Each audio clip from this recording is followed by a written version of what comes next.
Hello বন্ধুরা, তোমাদের জন্য আজকে একটা নতুন রেসিপি নিয়ে আসলাম।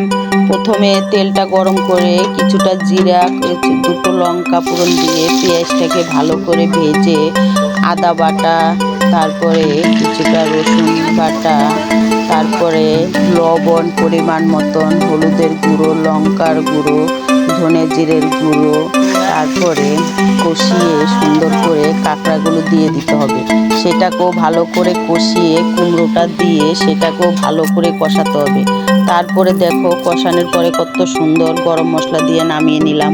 দেখো বন্ধুরা, তোমাদের জন্য আজকে দুপুরে নতুন আরেকটা রেসিপি নিয়ে আসলাম, কাঁকড়ার রেসিপি কুমড়ো দিয়ে।